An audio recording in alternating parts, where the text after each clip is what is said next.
Hi everyone, how are you. मैं हूं फरजाना। अब हम सीख रहे हैं इंग्लिश टेंसेस। पिछले लेसन में हमने फ्यूचर परफेक्ट कंटिन्यूअस टेंस के बारे में और उसके सिंपल सेंटेंसेस के बारे में पढ़ा था। आज हम फ्यूचर परफेक्ट कंटिन्यूअस के नेगेटिव और इंटरोगेटिव वाले सेंटेंसेस के बारे में पढ़ते हैं। So let's start. Negative sentence का स्ट्रक्चर क्या होगा? सबसे पहले हम सब्जेक्ट लगाएंगे। सब्जेक्ट के बाद हम लगाएंगे विल हैव बीन के दरमियान हम नॉट का इजाफा करेंगे।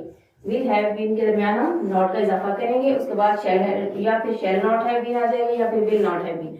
उसके बाद वर्ब की first form plus ING plus since for और उसके बाद object.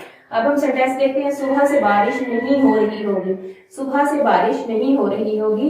It will not have been raining since morning. हमारे पास सुबह का टाइम दिया गया है तो इसके लिए हम सिंस यूज करेंगे। It will not have been raining since morning.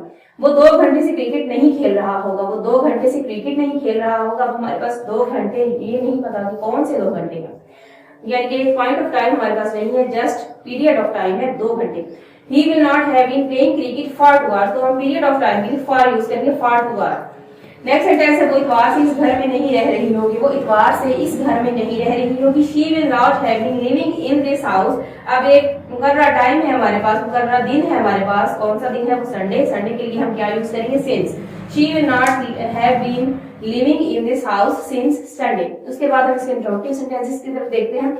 सबसे पहले इसका स्ट्रक्चर देखिए। स्ट्रक्चर में हम सबसे पहले स्टार्ट में हेल्पिंग वर्ब को ले आएंगे, विल या शैल को स्टार्ट में ले आएंगे। उसके बाद सब्जेक्ट फिर हैव बीन, उसके बाद वर्ब की फर्स्ट फॉर्म आईएनजी फॉर्म, उसके बाद ऑब्जेक्ट और फिर सिंस ऑफ। क्या हम सुबह से अखबार पढ़ रहे होंगे? क्या हम सुबह से अखबार पढ़ रहे होंगे? Shall we have been reading newspaper. सुबह का टाइम में हमारे पास मुकर्रर वक्त आ गया तो उसके लिए हम सिंस यूज करेंगे।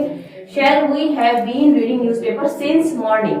नेक्स्ट सेंटेंस है क्या वो अप्रैल से स्कूल जा रहा होगा? क्या वो अप्रैल से स्कूल जा रहा होगा? Will he have been going to school. Going to school. उसके बाद हम देखेंगे कि हमारे पास कौन सा टाइम दिया गया है, मुकर्रर टाइम है या फिर मुद्दत है या क्या है?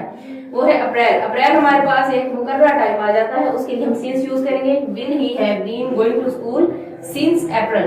नेक्स्ट सेंटेंस है क्या वो 3 दिन से हमारा इंतजार कर रहे होंगे? क्या वो 3 दिन से हमारा इंतजार कर रहे होंगे? Will they have been waiting for us for 3 days। क्योंकि हमारे पास कोई मुकर्रर डेज, मुकर्रर टाइम नहीं है कि वो कौन से 3 दिन है, तो उसके लिए हम फॉर यूज करेंगे। Will they have been waiting for us for 3 days। So guys, ये था हमारा आज का लेसन। नेक्स्ट लेसन तक के लिए अल्लाह हाफिज।